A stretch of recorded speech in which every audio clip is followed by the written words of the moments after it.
उपासक हर समय जुड़ा रहे इष्ट देव से। हमारी कोई भी क्रिया, वार्ता, दृष्टि प्रिया प्रीतम से जुड़ी रहे, विलग ना होने पाए। ये 24 घंटे ध्यान रखने की बात है। हम जुड़े हैं कि नहीं श्यामा श्याम से। कौन सा ऐसा मिनट, कौन सा ऐसा घंटा गया, दिन गया, कौन सी वो घड़ी गई, कौन सी वो रात गई जिसमें हम श्यामा श्याम से जुड़े नहीं रहे। तो धिक्कार है वो मिनट, वो घड़ी, वो पहर, वो दिन, वो रात।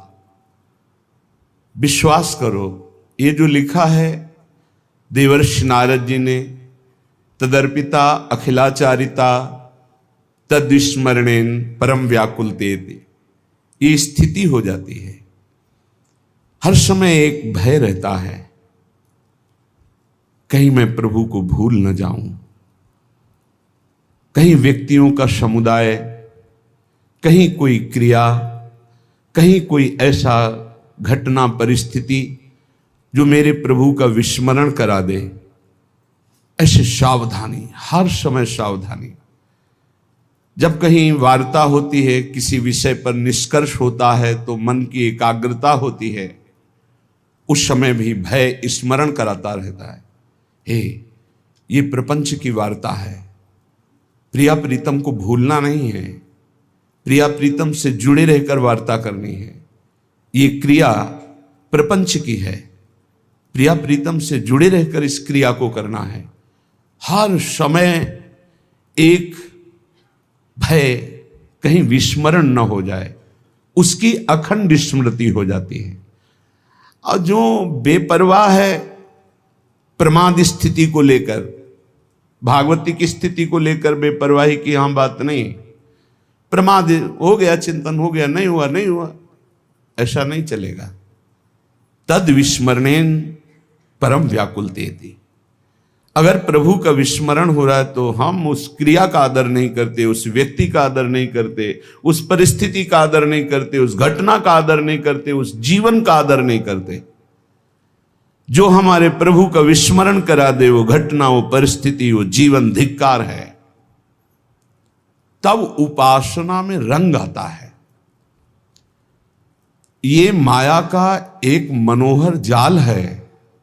मनोहर शब्द पर ध्यान दीजिए। जो हमारे अंदर आशाओं का क्रम बनाए रखता है। ये खाना है, ये पीना है, ये भोगना है, ये देखना है, ये सूंघना है, ये जानना है, ये पहचानना है, ये पाना है। ऐसे एक जाल बना हुआ है। उपासक इसी जाल को काट देता है और माया जाल मुक्त हो जाता है। यही माया जाल है जो दिखाई नहीं दे रहा है। यही माया जाल है। कामनाओं का माया जाल, इच्छाओं का माया जाल, वासनाओं का माया जाल। ये बाहर नहीं है, ये अंदर है। सिद्ध पुरुष से भी बाहर वैसी ही क्रियाएं देखी जाती हैं जो एक साधारण शरीरधारी से होती। खाना पीना दिनचर्या वैसे ही होती है, पर वो माया मुक्त होता है, इच्छा रहित होता है, कामना रहित होता है, द्वंद्वातीत होता है। और साधारण मनुष्य इच्छा और कामना से बंधा हुआ द्वंद्वों में पिसता रहता है। उपासना उपास्य देव की स्मृति का नाम है। उठते बैठते चलते फिरते खाते पीते हर समय हमारी इस प्रार्थना को मान लीजिए।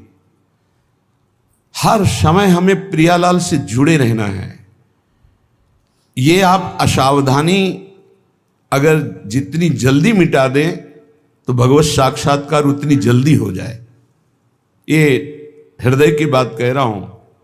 भगवत साक्षात्कार में दुख मिटाने में एक ही सबसे बड़ी समस्या है, संसार से सुख पाने की लालसा। इसको मिटा दे वही बहादुर, वही महावीर। इस त्रिगुणात्मिका माया पर विजय प्राप्त कर लिया। इच्छा ही माया है, इच्छाओं को रौंद दे, नष्ट कर दे, वही महात्मा, वही भगवत प्राप्ति का अधिकारी हो जाता है।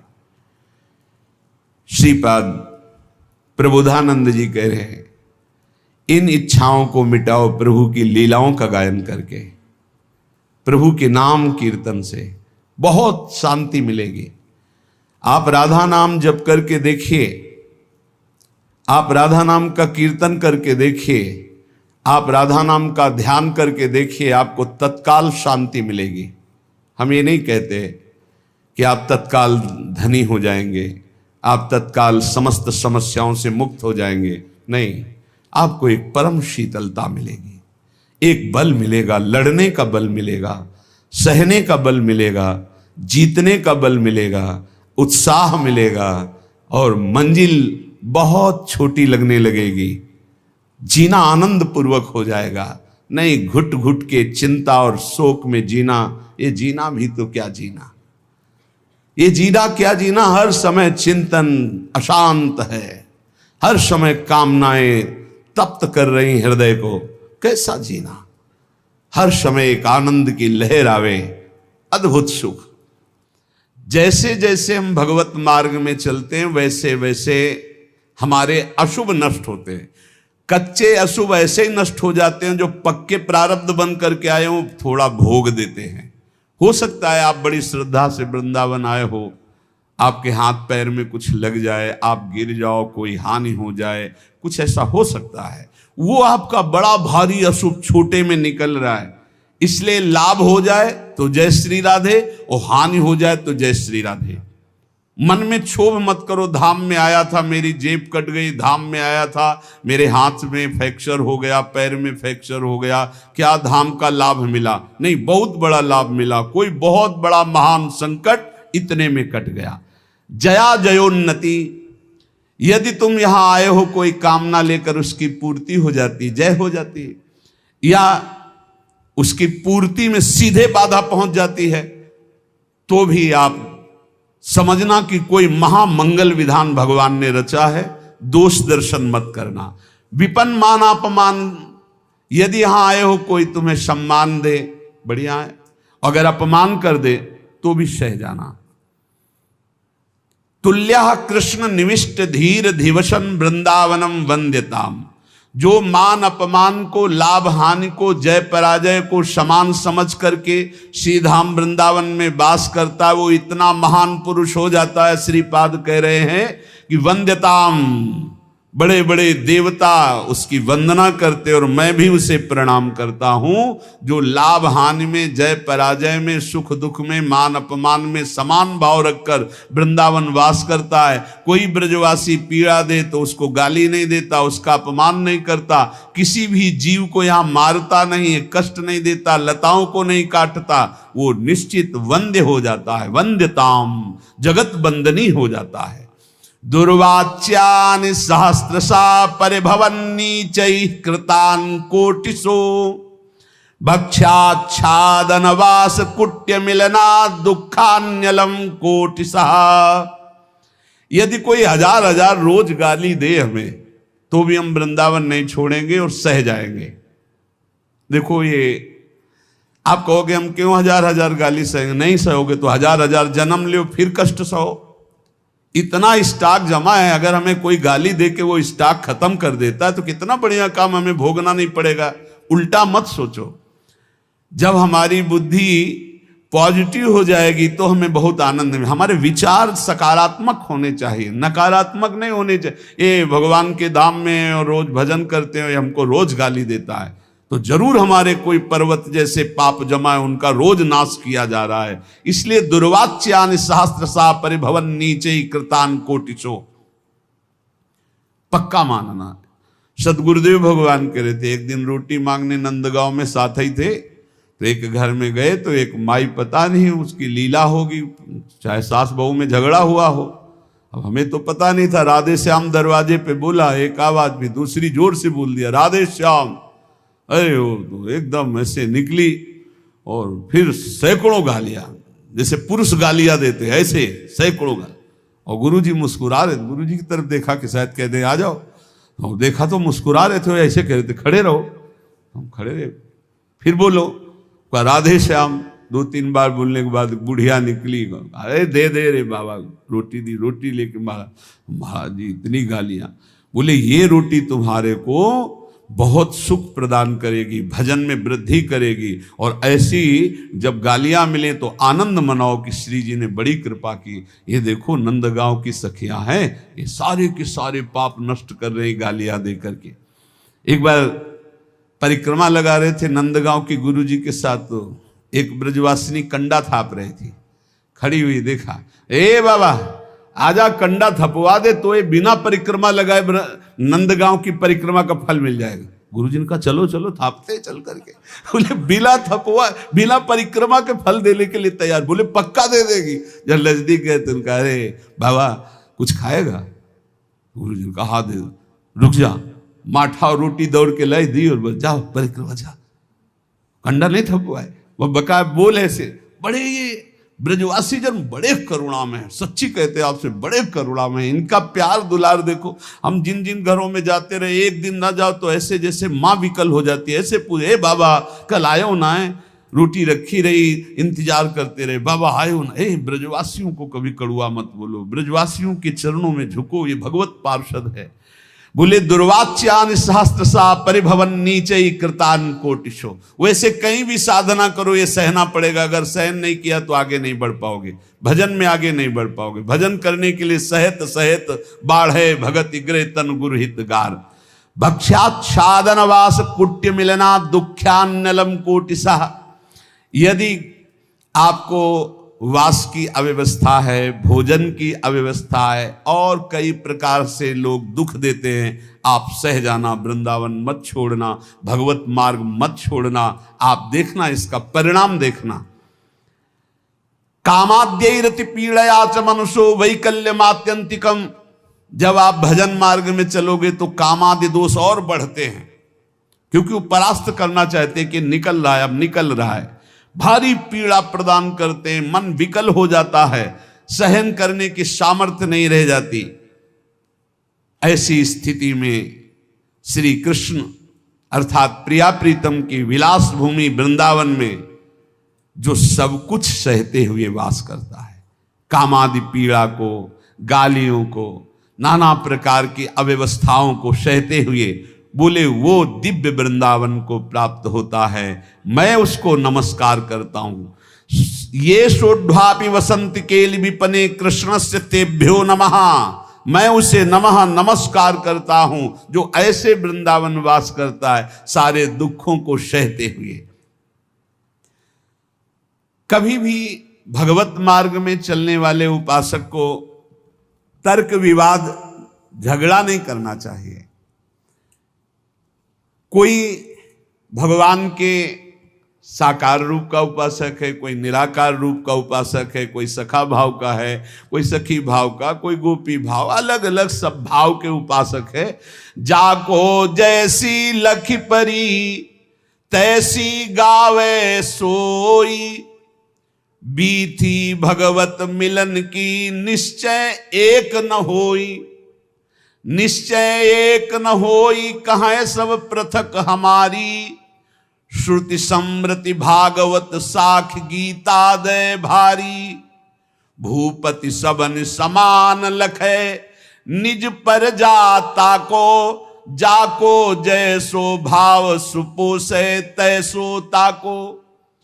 भगवत मार्ग के उपासक को चाहिए कि किसी से तर्क न करे, किसी से झगड़ा न करे, वाद विवाद न करे। श्री हरि के मिलने के बहुत से मार्ग हैं, और जिसने जैसा मार्ग पकड़ा है भगवान उसको वैसा ही आगे बढ़ा देते हैं। जैसा मार्ग पकड़ लो, निश्चय श्री हरि के मिलने के कोई एक मार्ग नहीं, बहुत से मार्ग, सांख्य योग, ज्ञान, वैराग्य, भक्ति और क्या क्या। श्रीमद् भगवत गीता जी, श्रीमद् भागवत जी में भी कई मार्ग हैं। अपने अपने मार्ग में यदि दृढ़ता पूर्वक चलो तो सबको अवगाहन करने को एक ही परमात्मा मिलता है। परमात्मा 2 4 10 नहीं होते, मार्ग हजारों हैं। इसलिए जो जिस मार्ग का पथिक हो अपने मार्ग को छोड़े नहीं और दूसरे मार्ग की निंदा न करे। जो चल रहे हैं बढ़िया है, अपने अपने मार्ग में चल रहे हैं। जैसे राजा के लिए पूरी प्रजा अपनी होती है, पर राजा को प्रजा अलग अलग भाव से देखती। कोई अपना मित्र मानता है, कोई अपना प्रीतम मानता है, कोई उनको अपना पति मानता है जो उनकी रानियां हैं, लेकिन वो सबको एक भाव से देखता है। ऐसे ही भगवान के प्रति अलग अलग भाव करके भक्तजन, भगवान सब भक्तों को प्यार करते हैं। उत्तम भागवत वही है जो अपनी भावना का पोषण अपने गुरुदेव द्वारा दी हुई उपासना से करता है और किसी की निंदा नहीं करता, किसी का अपमान नहीं करता। क्यों? क्योंकि जो जैसा वर्णन करता है, वो निराकार है, वो साकार है, वो ऐसा है, पर वो जैसा है वैसा पूर्ण जिसको अनुभव में आया वो कोई बिलक ज्ञानी होता है। बोले जो झगड़ा करते हैं कि परमात्मा ऐसा नहीं ऐसा है, परमात्मा ऐसा नहीं ऐसा है, बोले वो एक अंधे जैसा। हाथी देखो आंधरन निज मन के अनुमान, कान पूंछ पद पीठ गई कर्यो सबन परमान। कर्यो सबन परमान बिटौरा सूप पाट तर, झगरे संत महंत निगम आगम पुराण बर। भगवत रसिक अनन्य दृष्टिवर कीजय साथी, जिन देखे गुण रूप अंग ही में हरि हाथी। बोले एक बार कई अंधे खड़े थे, उन्होंने कहा कि ये हाथी कैसा? तो किसी के सामने कान आया, कान ऐसे देखा, किसी ने पूंछ पकड़ा, पूंछ देखा, किसी ने पैर, किसी ने पीठ, सब वर्णन करने लगे। किसी ने जब कान पकड़ा तो बोले हाथी सूप जैसा, किसी ने पीठ देखा तो बोले हाथी बिटौरा जैसा, किसी ने जब पैर पकड़े तो बोले खंबे जैसा। बोले हाथी खंबे जैसा, बोले नहीं सूप जैसा। कोई पीठ पकड़े, कोई पूंछ पकड़े, अपनी अपनी वर्णन कर रहे हैं। कान पूंछ पद पीठ गई कर्यो सबन परमान। हाथी ऐसा, हाथी ऐसा, हाथी ऐसा, सब लड़ रहे थे, झगड़ रहे थे। एक आंख वाला आया और उसने कहा लड़ो मत, तुम में कोई झूठा नहीं, सब सत्य है, क्योंकि तुम संपूर्ण हाथी नहीं देख पा रहे हो। तुमने केवल हाथी का कान पकड़ा, तुमने हाथी की पीठ पकड़ी, तुमने हाथी की पूंछ पकड़ी, तुमने हाथी का पैर पकड़ा। हम देख पा रहे हैं, तुम जितना वर्णन कर रहे हो सब हाथी के अंगों का वर्णन कर रहे हो, पूरा हाथी नहीं देखा। ऐसे ही कोई निर्गुण, कोई सगुण, कोई इतना, कोई उतना, जो झगड़ रहे हैं वो एक अंग को देखा, पूरा नहीं देखा। बोले जिन देखे गुण रूप अंग ही में हरि हाथी, वो कभी तर्क विवाद नहीं करते, वो कभी लड़ाई झगड़ा नहीं करते, वो कभी छोटा बड़ा, मेरी उपासना बड़ी तुम्हारी उपासना छोटी, ये सब नहीं। संपूर्ण उपासना है मेरे प्रभु की, लेकिन मेरे गुरुदेव ने मुझे जो उपासना दी मेरे लिए सर्वश्रेष्ठ है, और उस उपासना में तत्पर हो गए। जो संत महापुरुषों के वचनों का हृदय में मनन करता है तो भगवत प्राप्ति की जितनी बाधाएं वो सब नष्ट हो जाती है। जब साधक परम तत्व भगवान श्री हरि का विचार करके भजन साधन में लगता है, काम क्रोध लोभ मोह मद मत्सर इनसे अपने को बचाता है, तो उसके पास सिद्धियां आने लगती हैं।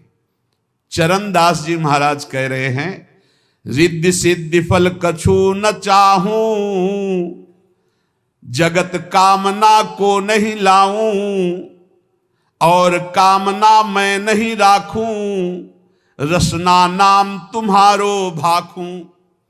यदि भगवत प्राप्ति करनी है तो कोई मनचाही बात पूर्ण हो तो खुशी मत होना।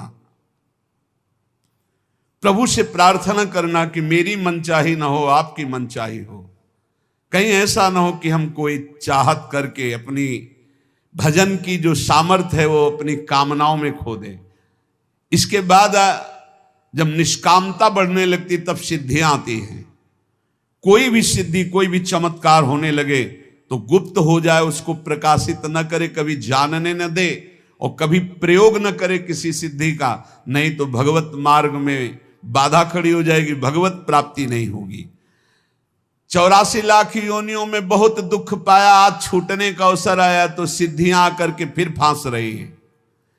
84 में बहु दुख पायो, ताते शरण तिहारी आयो। मुक्त होन की मन में आवे, आवागमन सो जीव डरावे। तो रिद्धि सिद्धि फल कछु न चाहे। यदि आवागमन से मुक्त होना है, भगवत प्राप्ति करना है, तो रिद्धि सिद्धि भी स्वीकार न की जाए। प्रेम प्रीति में हृदय भींजे, यही दान दाता मुहि दीजे। हे प्रियालाल, आपके प्रेम में मेरा हृदय डूब जाए, यही मुझे चाहिए। मुझे रिद्धियां सिद्धियां नहीं चाहिए। अपना कीजे गहिए बाही, धरिए सिर पर हाथ गोसाई। हे स्वामी, हाथ पकड़ करके आप ये स्वीकार करें कि तू मेरा है और अपना कर कमल हमारे माथे पर रख दीजिए। चरणदास को लेहू उबारे, मैं आया तुम सेवन हारे। हे नाथ, मैं आपकी शरण में हूं, आप मेरा पालन पोषण करने वाले हैं। चरणदास जी कह रहे हैं, इस नगरी में, माया नगरी में बहुत सावधान। अगर यहां भजन कर ले गए तो तुम्हारा जन्म लेना सार्थक हो गया, और अगर भजन नहीं किए तो यहीं फंस जाओगे, फिर बार बार योनियों में बार बार जन्मना मरना पड़ेगा। भक्त जो आवे जगत में परमार्थ के हेत, आप तरे तारे परा मंडे भजन के खेत। जब भक्त यहां जन्मता है तो आप भी तरता है, हजारों लाखों को अपने साथ भगवत प्राप्ति कराता है। तप के बरस हजार हो, सत्संगति घड़ी एक। कितनी बड़ी बात करे, तो भी सरवरी ना करे, सुखदेव किया विवेक। चरणदास जी कह रहे, श्री सुखदेव जी महाराज ने ऐसा कहा है, 1000 वर्ष तपस्या करने का जो फल है, वो एक घड़ी भगवत प्रेमी महात्मा के साथ बिता ली जाए तो उसकी बराबरी नहीं हो सकती। तो भी सरवरी ना करे, सुखदेव कियो विवेक। क्यों? क्योंकि साधु संग से तत्काल भगवत प्राप्ति की इच्छा प्रकट होती है। इंद्री मन के बस करे, मन करे बुद्धि के संग।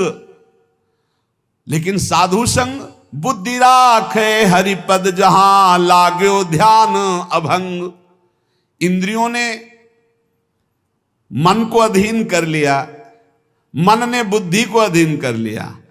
अब जो विषय के प्रति इंद्रियां खिंचती, मन उनके साथ खिंचा, बुद्धि खिंची, भ्रष्ट हो रहा है जीव। लेकिन साधु संग करने वाले का क्या हुआ?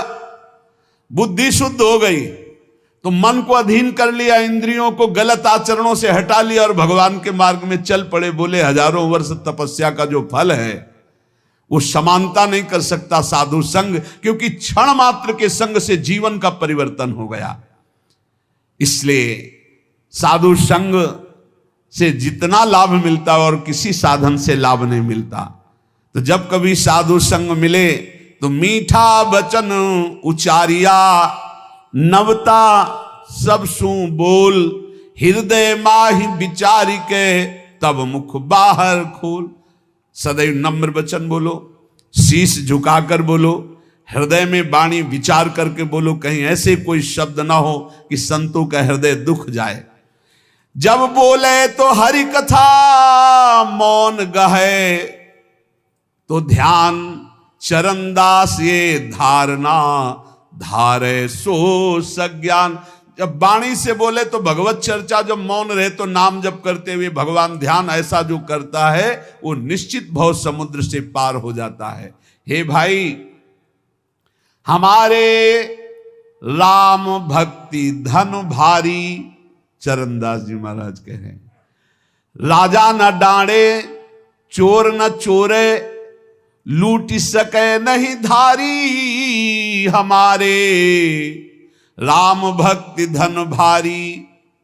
प्रभु पैसा और नाम रुपया, मुहर मोहब्बत हरि की, यह हमारा धन। बोले हम बहुत बड़े धनी हो गए, हमारे पास नाम भगवान का जो विराजमान है ये सबसे बड़ा रुपया है। और जो प्रभु के विविध नाम हैं, गुरु प्रदत्त नाम रुपया और प्रभु के नाम पैसा। काम बनता है गुरु प्रदत्त नाम से भगवत प्राप्ति, वो रुपया है। और मुहरें क्या है? जो इष्ट दिया है गुरुदेव ने उनसे मोहब्बत, प्यार। ये हमारे राम भक्ति धन भारी। इसे कोई राजा कर रूप में इससे नहीं ले सकता, कोई चोर नहीं चुरा सकता, कोई शस्त्रधारी छीन नहीं सकता। प्रभु पैसा और नाम रुपया, मुहर मोहब्बत हर की, हीरा ज्ञान जुगत के मोती, कहा कमी संपत्ति की। ये जर्मन है संपत्ति। बोले हम तो बहुत बड़े धनी हैं। भगवान के विविध नामों का कीर्तन पैसा है। गुरु प्रदत्त जो नाम है वो रुपया है, और गुरु प्रदत्त इष्ट से जो प्यार है वो मोहरे हैं, और जो गुरु ने ज्ञान दिया वो हीरा है, और जो माया काम क्रोध से लड़ने की युक्ति दी, बताई कि ऐसे बचा जाता है, बोले ये मोती है। बोले बोलो हमारे पास किस संपत्ति की कमी है? प्रभु पैसा और नाम रुपया, मुहर मोहब्बत हर की, हीरा ज्ञान जुगत के मोती, कहा कमी है जर की। जर माने संपत्ति। सोना सील भंडार भरे हैं, रूपा रूप अपारा। बोले हमारे पास बहुत बड़ा सोना है। क्या? शील, सदाचार, परम पवित्र स्वभाव, जितेंद्रियता, आचरण में पवित्रता, ये सब सोना है। और प्रभु के रूप ध्यान में बोले अपार संपत्ति है। ऐसी दौलत सदगुरु दीनी, जाका सकल पसारा। मेरे सदगुरुदेव भगवान ने मुझे धनी बना दिया, ऐसी संपत्ति दी। प्रभु पैसा नाम रुपया, मोहर मोहब्बत हर की, हीरा ज्ञान जुक्ति के मोती, कहा कमी है जर की। सोना सील भंडार भरे हैं, रूपा रूप अपारा। ऐसी दौलत सदगुरु दीन्ही, जाका सकल पसारा। बांटो बहुत घटे नहीं कबहू, दिन दिन ड्योढ़ी ड्योढ़ी। इस संपत्ति का एक और है, जितना बांटे उतना ही बढ़ती है। खूब नाम कीर्तन करो, खूब दूसरों के मंगल की भावना करो। ये जो मैं भजन करता हूं इससे सबका मंगल हो, तो और ड्योढ़ा लौट करके आ जाएगी। पर हिम्मत वाला ही कर सकता है, अपना भजन दूसरों को दे, सबका मंगल हो। सर्वे भवन्तु सुखिना, सर्वे सन्तु निरामया, सर्वे भद्राणि। बहुत जल्दी आनंद आ जाएगा। हिम्मत करो, भजन करके सबका मंगल चाहो। जिसे दुखी देखो, जाओ इसका दुख दूर हो जाए, भगवान इसका मंगल करें। उससे मत कुछ बोलो, अंदर ही अंदर वो लौट कर भजन आपके पास दुगना आ जाएगा, पर सच्चाई से। उससे कोई स्वार्थ का संबंध ना हो। बोले ऐसी दौलत सदगुरु दीनी, जाका सकल पसारा। तो बांटो बहुत घटे नहीं कबहू, दिन दिन ड्योढ़ी ड्योढ़ी। और चोखा माल द्रव्यतनी का, बट्टा लगे न कौड़ी। इसका कभी नाश नहीं होता। अच्छा, इसमें लौकिक संपत्ति की कोई गुंजाइश नहीं है कि भाई रुपया हो तभी ये कमाया जा सकता है। ये तो फ्री है, सदगुरु की कृपा से मिला हुआ अपार अमूल्य धन है। साह गुरु सुखदेव विराजे, चरणदास बन जोटा। मिली मिली रंग भूप होई बैठे, कबौ न आवे टोटा। बड़े बड़े गरीब जब इस मार्ग में आए और भगवान का भजन किया तो अपार धन संपत्तिवान बन गए। अर्थात ठाकुर जी उनकी संपत्ति, ठाकुर जी उनका वैभव बन गए, और सदा सदा के लिए दरिद्रता और गरीबी मिट गई। इसलिए हमारे राम भक्ति धन भारी। साधो आओ हिलमिली हर जस गावें, प्रेम भक्ति की रीति समुझ कर हित सो राम रिझावें। मिलकर के कीर्तन करने से बहुत जल्दी भगवान प्रसन्न होते हैं। चार लोग मिलकर जब कीर्तन करते हैं, पद गायन करते हैं, कलौ संघो शक्ति, इससे बहुत बड़ी सामर्थ्य प्रकट होती है। जहां जहां नाम का कीर्तन का प्रभाव जहां जहां तक आवाज जाती वहां वहां तक के सब पाप नष्ट होते। इसलिए हमने प्रार्थना की सब जनों से कि आप अपने घरों में 15-20 मिनट ही सही, 10 मिनट ही सही, कीर्तन जरूर करो। नाम जप तो करते ही हैं, जो जो नियम गुरुजनों ने दिया है वो कर, पर कीर्तन जरूर करो। कीर्तन का बहुत बड़ा प्रभाव है। जो जो कान में नाम सुन पाएगा उसका भी पाप नष्ट हो जाएगा, श्रद्धा हो या ना हो। वो अश्रद्धा से सुने कि ये लोग क्या मजीरा ढोलक बजाते रहते हैं, राधा राधा कहते हैं, वो भले किसी भी भाव से उसके कान में जाएगा, उसका मंगल होगा। गोविंद के कौतुक गुण लीला ताको ध्यान लगावे, सेवा सुमिरन बंदन अर्चन नौधा सो चित लावे। आप क्या समझते हो, भगवत चर्चा भगवान नाम कीर्तन करने वालों के घर के पशु भी भगवान को प्राप्त हो जाते। जैसे कुत्ता दरवाजे पे बैठा है, पशु पक्षी हैं, उनके कान में नाम कीर्तन पड़ रहा है, उनको पता नहीं, पर उनका मंगल हो जाता है। जो भगवान की लीला कथा गाते हैं, भगवान का नाम कीर्तन करते हैं, भगवान की सेवा अर्चना वंदना दास भक्ति आदि नौधा करते हैं, वो निश्चित भगवान के कृपा पात्र बन करके भगवान की प्राप्ति करते हैं। इसलिए ज्यादा समय नहीं रह गया, कल के लिए भजन को मत टालो। समझो रे भाई लोगो समझो रे, अरे हिया नहीं रहना करना अंत पयाना। ये भाई मरना है, जाना है, यहां से पक्का जाना है। और खास बात यह है जाने की कि फिर हमको इस मनुष्य योनि में नहीं आना है। मनुष्य योनि में भगवान कृपा करके भेज दे तो उनकी बात अलग है, क्योंकि मनुष्य जन्म मिलने के बाद यदि हमने भगवत प्राप्ति नहीं की, अगर हम थोड़ा भी भजन किए हैं तो चांस है। देवर्षि नारद जी ने वर्णन किया है कि जो थोड़ा भी निष्काम धर्म या भजन कर लेता है, अच्युत भावना से युक्त होकर, उसका भजन पूरा नहीं हुआ, शरीर छूटा, तो फिर वो अच्छे कुलों में जन्म लेगा और उसको अवसर मिलेगा भजन करने का। लेकिन जिसने भजन किया ही नहीं तो दोबारा मनुष्य जन्म नहीं मिलेगा, पशु पक्षियों के जन्म। और कैसी हालत है पशु पक्षियों की। अब सोचो ऐसी गर्मी में जब आप फ्रिज से निकाल के जल पीते हैं कैसा लगता है, और उनके लिए पानी की व्यवस्था क्या है। अब यमुना जी सब जाके थोड़ी पी सकते हैं, ऐसे पशु पक्षी हैं जो नहीं जा सकते। एक दूसरे को प्राणों का भय है, छोटी छोटी जिससे गिलहरी हैं और भी पशु पक्षी। हमें लगता है सबको अपनी अपनी बालकनी में या अपने कहीं ऐसे जल की व्यवस्था करनी चाहिए। सब समूह मिलकर के 2-4 घरों के बीच में एक ऐसी नांदी बनानी चाहिए जिसमें शीतल जल भरा हो, गौएं आकर के और पशु पक्षी बंदर आकर जल पिए। बड़ा पुण्य होगा, बड़ा मंगल होगा, ये करना चाहिए। छोटे छोटे पात्रों में आसपास ऐसी जगह जल रख दे जहां कोई भी पशु पक्षी आकर प्यास बुझा ले। मनुष्य जीवन मिला है, थोड़ी सेवा कर ले, ज्यादा नहीं, 10 रुपए का दाना लेकर ऐसे डाल दो पक्षियों के चुनने के लिए। एक मिट्टी का पात्र से लाके पानी भर के रख दो, उतने से बहुत बड़ी सेवा हो। 10 पक्षी छक गए तो 10 परमहंसों को पवा दिया आपने। अरे सोचो, हम देखते हैं जैसे जहां जहां जल रखवाए ना, तो कबूतर जैसे आते हैं ना, ऐसे ऐसे जब स्नान करो, फ्रिज का पानी डलवा के रखते हैं, तो जब उसमें ऐसे ऐसे स्नान करते तो हृदय शीतल। वो खूब खेलते हैं उसमें, बड़े रच के पात्र हैं, पानी भरा है उसमें, आते खूब खेलते, गर्मी से बड़ा आनंद है। इनमें भगवान विराजमान है, ये वृंदावन के पशु पक्षी है। इसलिए भाई यहां नहीं रहना, यहां से जाना तो कुछ करके जाना, दूसरों की सेवा करके, भगवत प्राप्ति के लिए भजन करके। पर मोह कुटुंब के अवसर खोयो, हरि की सुधि बिसराई, और दिन में धंधा रैन नींद में ऐसे आयु गंवाई। किसी को चिंता नहीं है आगे की, बस वर्तमान की चिंता है। वर्तमान को भोगने को मिले, खाने पे दिन भर बैल की तरह कमाए, रात में भोगे सो गए, कोई चिंता नहीं।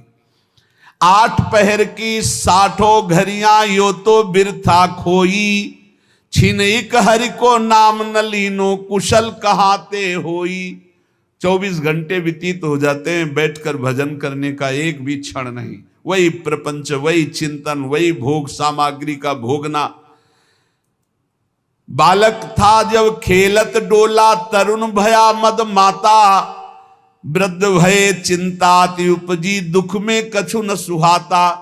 बाल्यावस्था खेल में गई, जवानी अभिमान के भोगों में गई, बुढ़ापा आ गया, उठना बैठना मुश्किल। अब चिंता सता रही है भोगों की, कौन खवावे, कौन पियावे, कौन शौच करावे। अब भजन में कहाँ चित्त लग रहा है।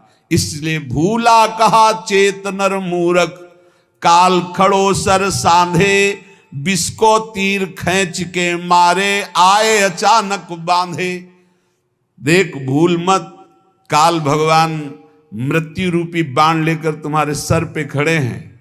समय आते ही ऐसा बेधेंगे, एक क्षण में शरीर छूट जाएगा। झूठे जग से नेह छोड़ कर अब साचा नाम उचारो, चरण